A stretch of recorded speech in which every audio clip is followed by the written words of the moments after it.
ക്രിസ്തു പഠിപ്പിച്ച പ്രാർത്ഥനയെക്കുറിച്ചുള്ള നിങ്ങളുടെ ചിന്ത എന്താണ്?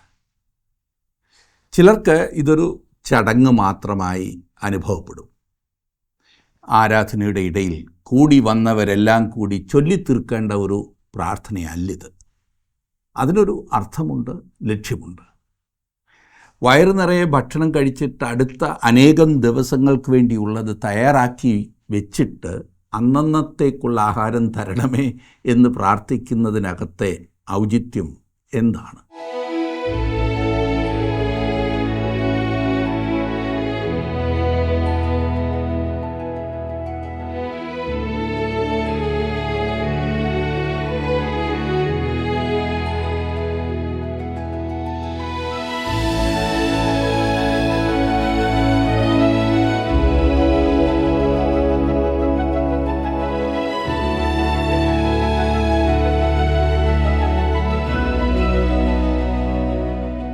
ജീവസന്ദേശം ബൈബിൾ ക്ലാസ്സിലേക്ക് സ്വാഗതം. കർത്താവെ, ഞങ്ങളെ പ്രാർത്ഥിക്കുവാൻ പഠിപ്പിക്കണമേ എന്ന ശിഷ്യന്മാരുടെ അപേക്ഷയിൽ നിന്ന് തന്നെ പ്രാർത്ഥനയുടെ വലിയ പ്രാധാന്യം അവർ തിരിച്ചറിഞ്ഞിരുന്നു എന്ന് നമുക്ക് മനസ്സിലാക്കാം. എന്നാൽ പ്രാർത്ഥനയുടെ യഥാർത്ഥ പ്രാധാന്യം നമ്മൾ വേണ്ട വിധം അറിഞ്ഞിട്ടുണ്ടോ എന്നത് ചിന്തിക്കേണ്ട വിഷയമാണ്. പ്രാർത്ഥനയാണ് ഇന്നത്തെ നമ്മുടെ ചിന്താവിഷയം. മത്തായി എഴുതിയ സുവിശേഷം 6-ാം അധ്യായം 5 മുതൽ 34 വരെയുള്ള വാക്യങ്ങൾ.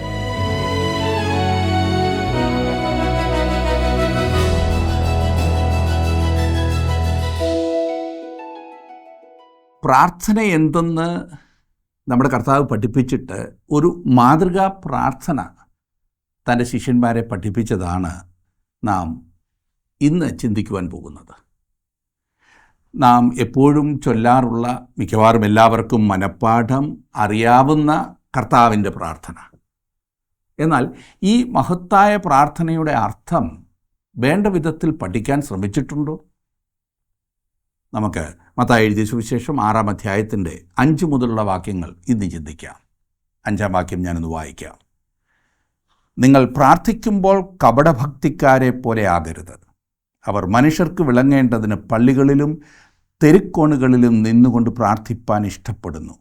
അവർക്ക് പ്രതിഫലം കിട്ടിപ്പോയി എന്ന് ഞാൻ സത്യമായിട്ട് നിങ്ങളോട് പറയുന്നു.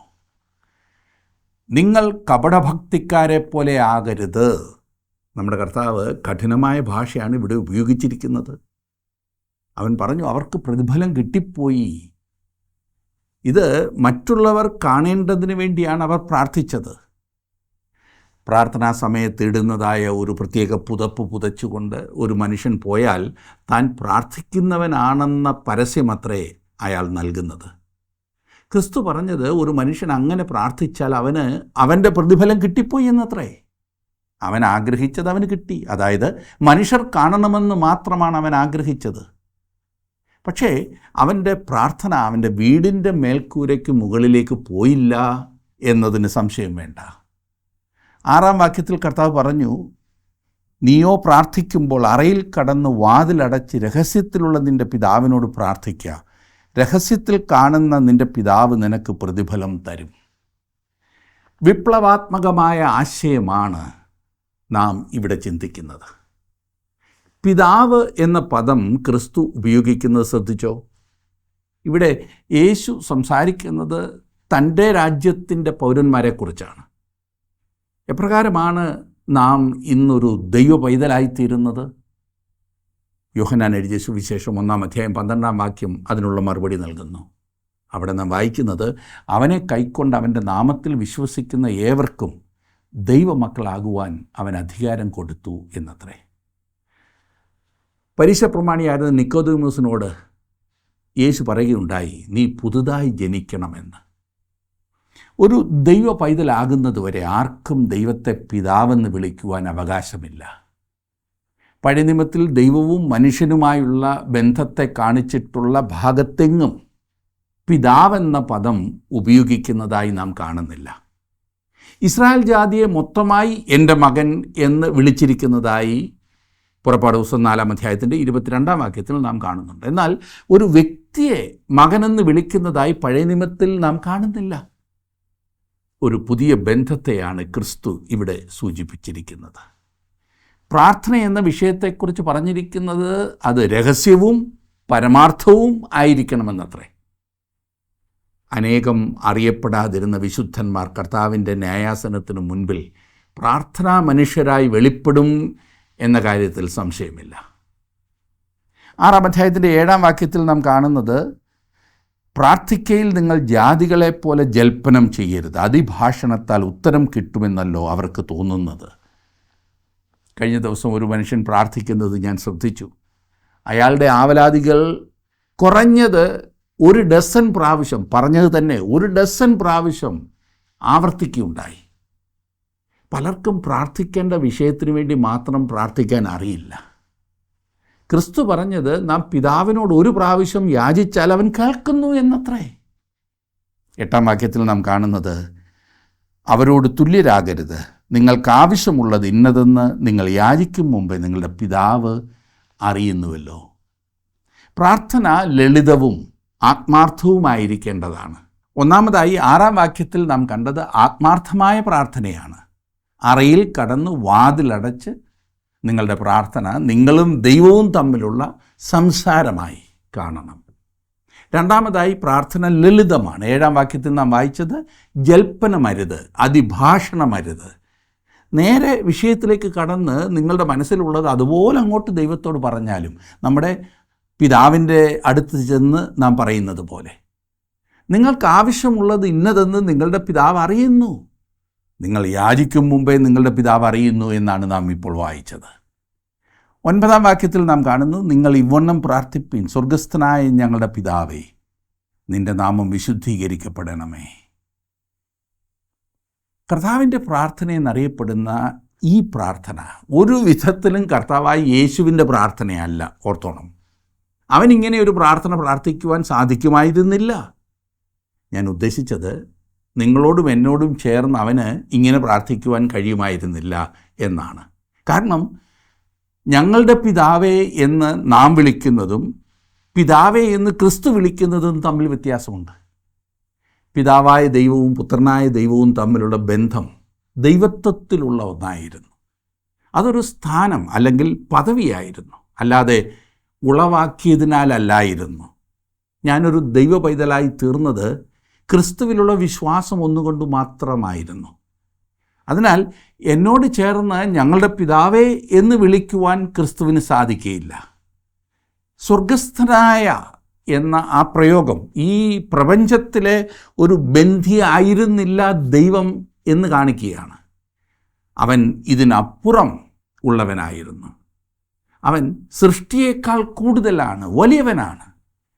പ്രപഞ്ചത്തിൻ്റെ സിംഹാസനത്തിലിരിക്കുന്നവൻ അവനാകുന്നു. സകലവും അവിടുത്തെ നിയന്ത്രണത്തിൽ തന്നെയാണ്. ഇവിടെ പറയുന്നത് നിൻ്റെ നാമം വിശുദ്ധീകരിക്കപ്പെടണമേ. ഇത് പറയുമ്പോൾ ദൈവത്തിൻ്റെ നാമം ദൈവത്തിനു വേണ്ടി മാത്രമുള്ളതാണ്. ദൈവം ആയിരിക്കുന്നതിനെല്ലാം എന്ന് ചുരുക്കം. താങ്കൾക്കും എനിക്കും ഏതു വിധത്തിലാണ് ദൈവത്തിൻ്റെ നാമം വിശുദ്ധീകരിക്കപ്പെടുവാൻ സാധിക്കുന്നത്? എൻ്റെ വിശ്വാസം എന്തെന്നാൽ നമ്മുടെ ജീവിതം കൊണ്ട് ദൈവത്തിൻ്റെ നാമം വിശുദ്ധീകരിക്കപ്പെടണം. അബ്രഹാം കനാനിലേക്ക് ചെന്നപ്പോൾ ഒരു കനാന്യൻ ആ വഴിയായി കടന്നുപോയ സമയത്ത് തങ്ങൾക്കൊരു പുതിയ അയൽക്കാരനുണ്ടെന്ന് മനസ്സിലാക്കി. കാരണം അയാൾ അബ്രഹാമിൻ്റെ യാഗപീഠം കണ്ടു. അബ്രഹാം ചെന്നിടത്തെല്ലാം അവൻ ദൈവത്തിനൊരു യാഗപീഠം പണിതു.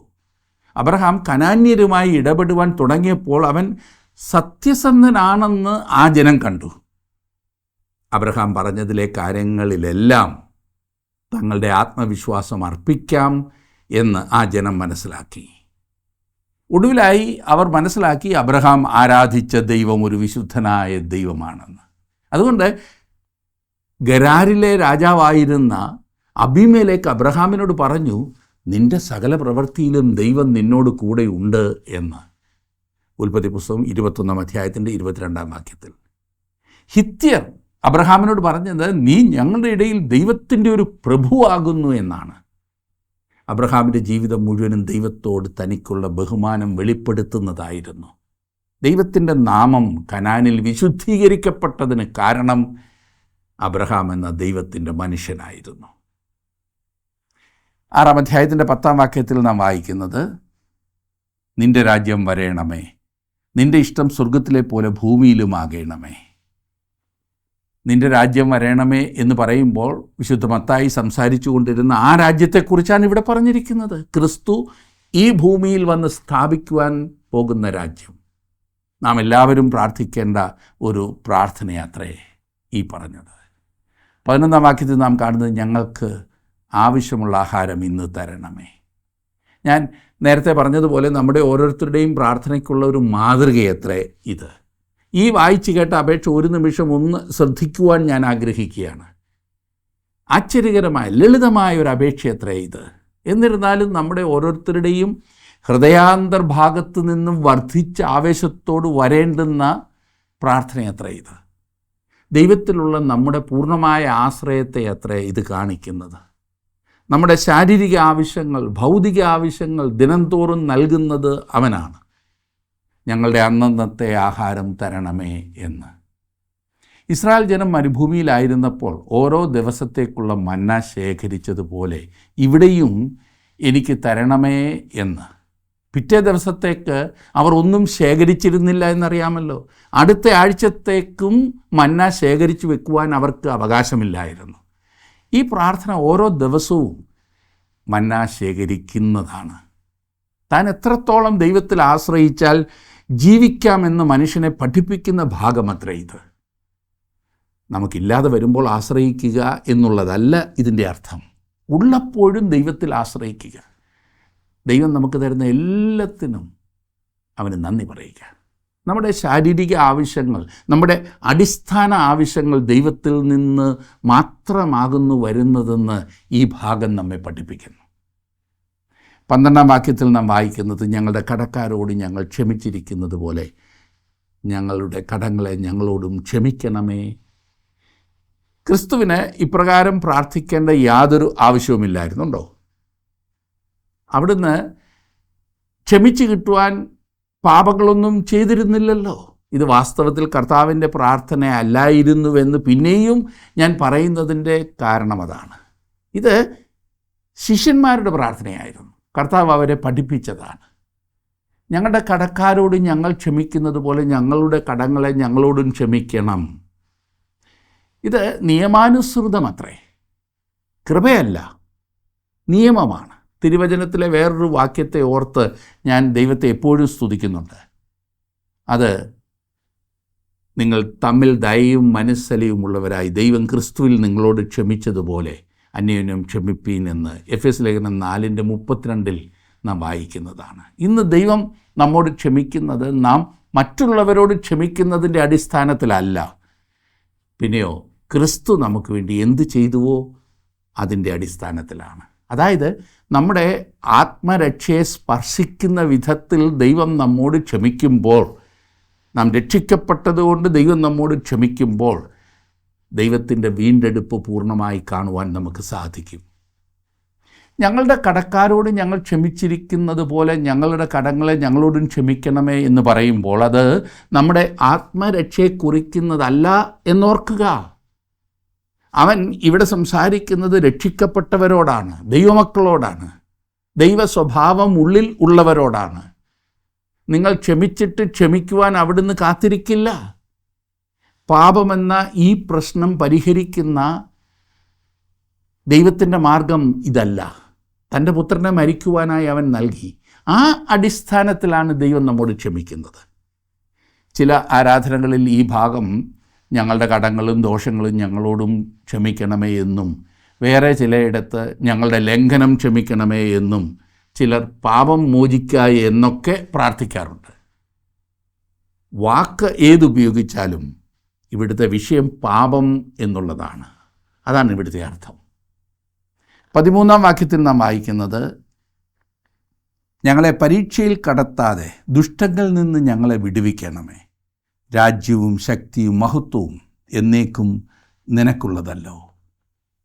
ഞങ്ങളെ പരീക്ഷയിൽ കടത്താതെ, കടത്തുക എന്ന് ഈ ഉപയോഗിച്ചിരിക്കുന്ന പദം ഒരു തെറ്റായ ധാരണ നമ്മിലുണ്ടാക്കും. കാരണം യാക്കോബ് പറയുന്നത്, യാക്കോബ് ലേഖനം എഴുതുമ്പോൾ അദ്ദേഹം പറഞ്ഞു, ദൈവം ഒരു മനുഷ്യനെയും പരീക്ഷിക്കുന്നില്ല എന്ന്. സത്യമാണ്, ദൈവം ആരെയും പരീക്ഷിക്കുന്നില്ല. ഇവിടെ ഉപയോഗിക്കാവുന്ന ശരിയായ ഒരു തർജ്ജിമ എന്തെന്നാൽ, പരീക്ഷയിൽ ഞങ്ങളെ വിട്ടേക്കരുതേ എന്നാകാം. പരീക്ഷ വരാതെ ഞങ്ങളെ സൂക്ഷിക്കണം എന്ന ഈ പ്രാർത്ഥന കൊണ്ട് അർത്ഥമില്ല. പക്ഷേ നാം അതിലായിക്കഴിഞ്ഞാൽ അതിൽ തന്നെ തുടരുവാൻ അനുവദിക്കരുതേ എന്നാണ് പ്രാർത്ഥന. എന്നിട്ട് പറയുന്നു, ദുഷ്ടങ്കിൽ നിന്നും ഞങ്ങളെ വിടുവിക്കണമേ. ഈ വിടുതൽ ദുഷ്ടനായവനിൽ നിന്നും അത്രേ. സാത്താൻ എന്നത് ഇന്ന് ഭയാനകമായ ഒരു യാഥാർത്ഥ്യവുമാകുന്നു. അവനിൽ നിന്നും രക്ഷ പ്രാപിക്കുവാൻ ലോകം പല പ്രാവശ്യം ശ്രമിച്ചു. ദൈവത്തിന് വേണ്ടി ഉറച്ചു നിൽക്കുവാൻ ആഗ്രഹിക്കുന്ന ഏതൊരു വ്യക്തിക്കും അറിയാം സാത്താൻ ഒരു ഭയാനകമായ യാഥാർത്ഥ്യമാകുന്നുവെന്ന്. ദൈവത്തിന് വേണ്ടി പ്രയോജനപ്പെടുമെന്ന് കാണുന്ന ആരെയും ഒന്നിനെയും സാത്താൻ വെറുതെ വിടില്ല. അതുകൊണ്ട് നമുക്കുണ്ടായിരിക്കേണ്ട അപേക്ഷ ഇതത്രേ, ദുഷ്ടങ്കിൽ നിന്ന് ഞങ്ങളെ വിടുവിക്കണമേ. പ്രാർത്ഥിക്കുവാൻ പഠിക്കുന്ന ഒരു പുതിയ വിശ്വാസിക്ക് രഹസ്യത്തിൽ പ്രാർത്ഥിച്ച് പഠിക്കുവാൻ കൊള്ളാകുന്ന അതിമഹത്തായ ഒരു പ്രാർത്ഥനയാണിതെന്ന് ഞാൻ പറയട്ടെ. മനഃപ്പാഠം പഠിക്കുന്ന കാര്യത്തെക്കുറിച്ചല്ല ഞാൻ ഉദ്ദേശിച്ചതെന്നറിയാമല്ലോ. ഈ പ്രാർത്ഥനയിലൂടെ നാം ഗ്രഹിക്കേണ്ട ഒരു കാര്യം എന്തെന്നാൽ, നമ്മുടെ പ്രാർത്ഥനയിൽ നാം ഉൾപ്പെടുത്തേണ്ട കാര്യങ്ങൾ എന്തെല്ലാമെന്നുള്ളതാണ്. കർത്താവിൻ്റെ പ്രാർത്ഥനയ്ക്ക് മുമ്പ് ക്രിസ്തു ഓർപ്പിച്ചതുപോലെ പ്രാർത്ഥന ഒരു പ്രദർശനമാകരുത്, ഒരു ജൽപ്പനമാകരുത്. ദൈവവും നിങ്ങളും തമ്മിലുള്ള ഒരു ബന്ധമത്രേ പ്രാർത്ഥനയിൽ കാണേണ്ടത്. അപ്പനും മക്കളും പോലുള്ള ബന്ധം. നിങ്ങൾ അറയിൽ കടന്ന് രഹസ്യത്തിൽ പ്രാർത്ഥിക്കുന്ന പ്രാർത്ഥനയാണ് ഏറ്റവും പ്രയോജനകരമായുള്ളത്. ദൈവവുമായി സംസാരിക്കുകയാണ്. പ്രാർത്ഥന അതൊരു ദൈവ പൈതലിൻ്റെ ജീവിതത്തെ മാറ്റിമറിക്കുന്നതാണ്. ദൈവത്തിൽ ആശ്രയിക്കുവാൻ, ദൈവത്തിൽ മാത്രം ആശ്രയിക്കുവാൻ നാം നമ്മെ തന്നെ സമർപ്പിക്കുകയാണ് യഥാർത്ഥമായി പ്രാർത്ഥിക്കുമ്പോൾ ചെയ്യുന്നത്. തുടർന്ന് ഉപവസിക്കുക എന്ന വിഷയത്തിലേക്ക് കർത്താവ് വരുന്നു. അതും കൂടി നമുക്കൊന്ന് നോക്കാം. മത്തായി എഴുതിയ സുവിശേഷം 6-ാം അധ്യായത്തിൻ്റെ 16 മുതൽ 18 വരെയുള്ള വാക്യങ്ങൾ. ഉപവസിക്കുമ്പോൾ നിങ്ങൾ കപടഭക്തിക്കാരെ പോലെ വാടിയ മുഖം കാണിക്കരുത്. അവർ ഉപവസിക്കുന്നത് മനുഷ്യർക്ക് വിളങ്ങേണ്ടതിന് മുഖം വിരൂപമാക്കുന്നു. അവർക്ക് പ്രതിഫലം കിട്ടിപ്പോയി എന്ന് ഞാൻ സത്യമായിട്ട് നിങ്ങളോട് പറയുന്നു. നീയോ ഉപവസിക്കുമ്പോൾ നിൻ്റെ ഉപവാസം മനുഷ്യർക്കല്ല, രഹസ്യത്തിലുള്ള നിൻ്റെ പിതാവിന് വിളങ്ങേണ്ടതിന് തലയിൽ എണ്ണ തേച്ച് മുഖം കഴുകുക. രഹസ്യത്തിൽ കാണുന്ന നിൻ്റെ പിതാവ് നിനക്ക് പ്രതിഫലം നൽകും. നാം ജീവിക്കുന്ന ഈ കാലങ്ങളിലും ഉപവസിക്കുന്നത് ഒരു ദൈവ പൈതലിന് വളരെയധികം പ്രയോജനം ചെയ്യുന്നതാണ്. മുൻപോട്ട് പഠിക്കുമ്പോൾ നമുക്ക് ഇതേക്കുറിച്ച് കൂടുതലായി കാണുവാനായിട്ട് സാധിക്കും. പക്ഷേ ഈ കാര്യം രഹസ്യമായി അനുഷ്ഠിക്കേണ്ടതത്രേ. ആത്മാവും ദൈവവുമായുള്ള വ്യക്തിപരമായ ഒരു കാര്യം തന്നെ ആയിരിക്കണം ഉപവാസം. പൗരസ്ത്യ മതങ്ങളിലെ ഒഴിച്ചുകൂടാനാവാത്ത കർമ്മങ്ങളിലൊന്നത്രേ ഉപവാസം, അനുഷ്ഠാനങ്ങളിലൊന്നാണ് ഉപവാസം. മറ്റേതൊരു ഉന്നതമായ അനുഷ്ഠാനങ്ങളെപ്പോലെ തന്നെ ഉപവസിക്കുക എന്ന നല്ല കാര്യവും പ്രാവർത്തികമാക്കുന്നതിൽ ഒഴിച്ചുകൂടാത്ത ചില അപകടങ്ങളുണ്ടായിരുന്നു. അതിലേറ്റവും പ്രധാനപ്പെട്ടത് ഉപവസിക്കുക എന്നത് ദൈവത്തോടല്ല, മനുഷ്യനെ കാണിക്കുന്നതിന് വേണ്ടിയുള്ള, അതായത് ഞാൻ എത്ര ഭക്തനും സ്വയനീതിയുള്ള മനുഷ്യനും ആണെന്ന് കാണിക്കുവാൻ അറിഞ്ഞുകൊണ്ട് ചെയ്യുന്ന അന്യായമാകും എന്നതത്രേ. അങ്ങനെയുള്ള മനോഭാവത്തെയാണ് ക്രിസ്തു ശാസിക്കുന്നത്. ഭക്തിയുടെ പൊങ്ങച്ച പ്രകടനമായി ഉപവാസത്തെ തരം താഴ്ത്തിയതിനെയാണ് ക്രിസ്തു കുറ്റം വിധിച്ചത്. ഒന്നാമത്, കപടഭക്തിക്കാർ ഉപവാസം അഭിനയിക്കുകയായിരുന്നു. ഹൃദയത്തിൻ്റെ തകർച്ചയും താഴ്മയും ഒന്നും അവരിലില്ലായിരുന്നു. രണ്ടാമതായി, കപടഭക്തിക്കാർ തങ്ങളുടെ ഉപവാസത്തെ പരസ്യം ചെയ്തിരുന്നു. ഒരു പ്രമാണം എന്തെന്നാൽ ഉപവസിക്കുമ്പോൾ നമുക്ക് ആവശ്യം ദൈവത്തിൻ്റെ അംഗീകാരം ആകുന്നു, അല്ലാതെ മനുഷ്യൻ്റെ പ്രീതിയല്ല. ഉപവസിക്കുന്നതിലൂടെ നാം ആത്മാവിനെ വിനയപ്പെടുത്തുകയാണ് ചെയ്യുന്നത്. തുടർന്ന് ക്രിസ്തു ധനം എന്ന വിഷയത്തെക്കുറിച്ചാണ് സംസാരിക്കുന്നത്. ഞാൻ ഇതേക്കുറിച്ച് പ്രസംഗിച്ച് കേൾക്കുവാൻ അധികം പേരും ആഗ്രഹിക്കുന്നില്ല എന്നതാണ് വാസ്തവം. കാരണം പലയിടത്തും കയറി കത്തിവെക്കുമെന്ന ഭയം കൊണ്ടത്രേ പലരും ധനസമ്പാദനത്തെക്കുറിച്ചുള്ള പ്രസംഗം കേൾക്കുവാൻ താല്പര്യപ്പെടാത്തത്. നാം അത് കേൾക്കണം, കാരണം അത് നമ്മുടെ നന്മയ്ക്കായിട്ടാണ്. 19 മുതൽ 21 വരെയുള്ള വാക്യങ്ങളിൽ നാം കാണുന്നത്, പുഴുവും തുരുമ്പും കെടുക്കുകയും കള്ളന്മാർ തുരന്നു മോഷ്ടിക്കുകയും ചെയ്യുന്ന ഈ ഭൂമിയിൽ നിങ്ങൾ നിക്ഷേപം സ്വരൂപിക്കരുത്. പുഴുവും തുരുമ്പും കെടുക്കാതെയും കള്ളന്മാർ തുരന്നു മോഷ്ടിക്കാതെയും ഇരിക്കുന്ന സ്വർഗത്തിൽ നിക്ഷേപം സ്വരൂപിച്ചു കൊള്ളുവീൻ. നിന്റെ നിക്ഷേപമുള്ളിടത്ത് നിന്റെ ഹൃദയവും ഇരിക്കും. ധനം സമ്പാദിക്കുക എന്നത് തെറ്റായ കാര്യമല്ല.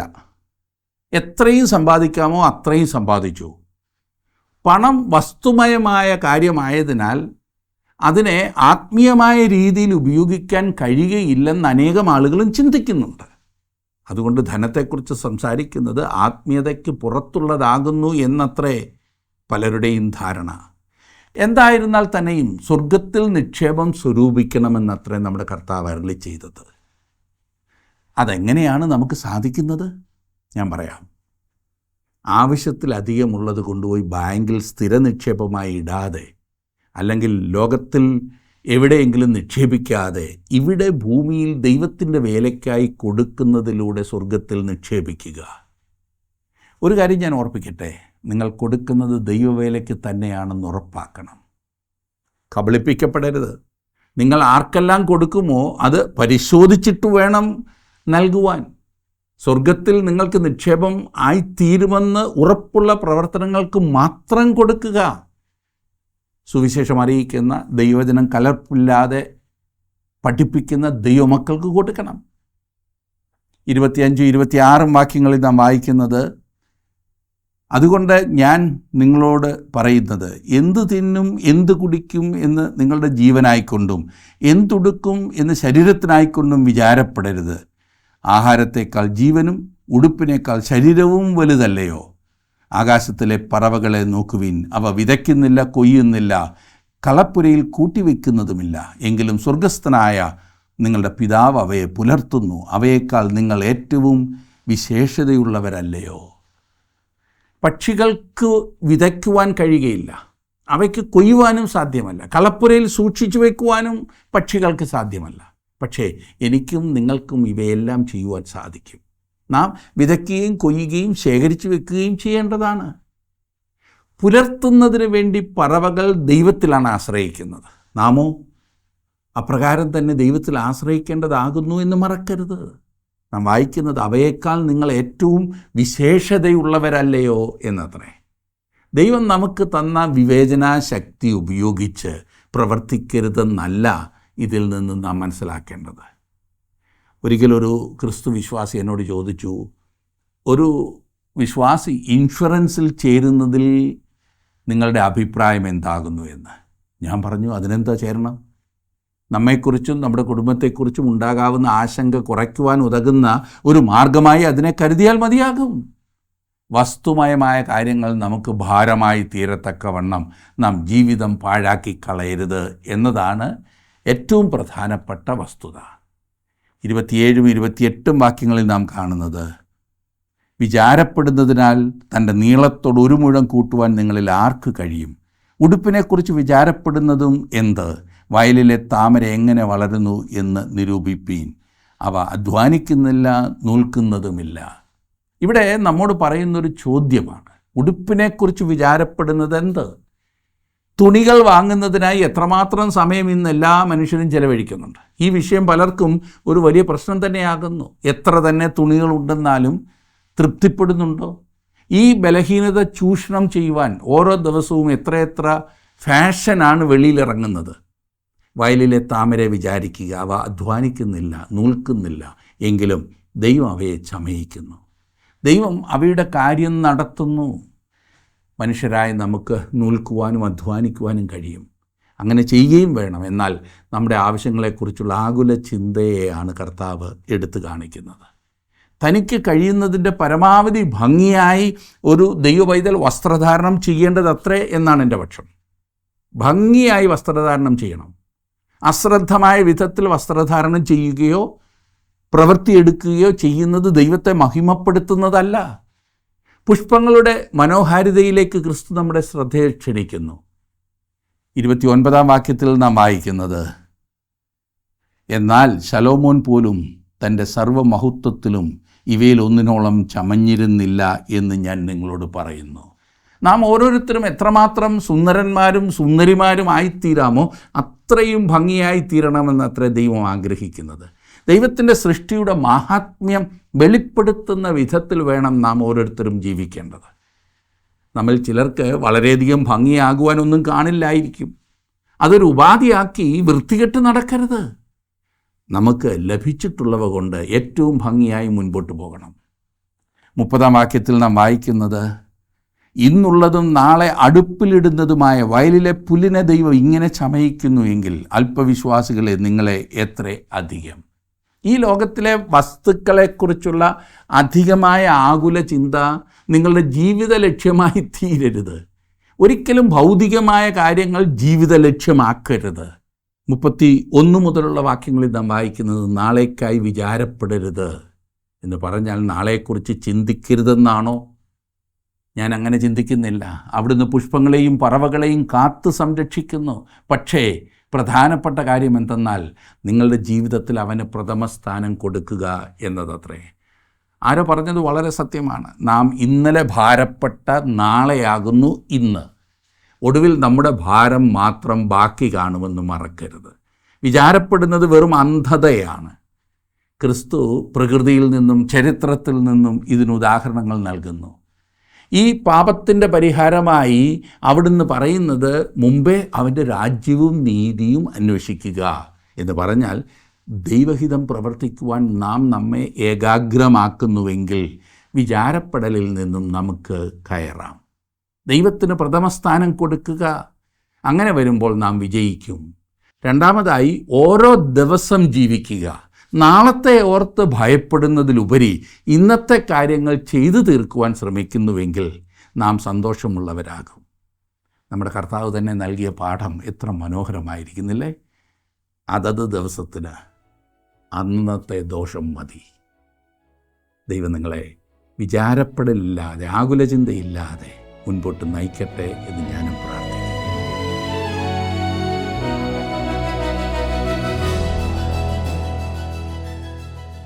പ്രാർത്ഥനയ്ക്ക് അനേക വശങ്ങളുണ്ടെങ്കിലും ദൈവഹിതം അന്വേഷിക്കുന്നതിലായിരിക്കണം നമ്മുടെ പ്രാർത്ഥനകൾ കേന്ദ്രീകരിക്കേണ്ടത്. അപ്പോഴാണ് മടുപ്പ് കൂടാതെ പ്രാർത്ഥനയിൽ തുടരുവാൻ നമുക്ക് സാധിക്കുന്നത്. ഒരു വ്യക്തിയുടെ പ്രാർത്ഥനാ ജീവിതവും ദൈവവുമായുള്ള അയാളുടെ ബന്ധവും പരസ്പര പൂരകങ്ങളാണ്. ഒന്ന് മറ്റൊന്നിനെ സ്വാധീനിക്കുന്നു. നമ്മുടെ പ്രാർത്ഥനാ ജീവിതത്തെ കൂടുതൽ ആഴത്തിൽ പരിശോധിക്കുവാനും മനസ്സിലാക്കുവാനും ഈ ക്ലാസ്സുകൾ നമ്മെ സഹായിക്കട്ടെ.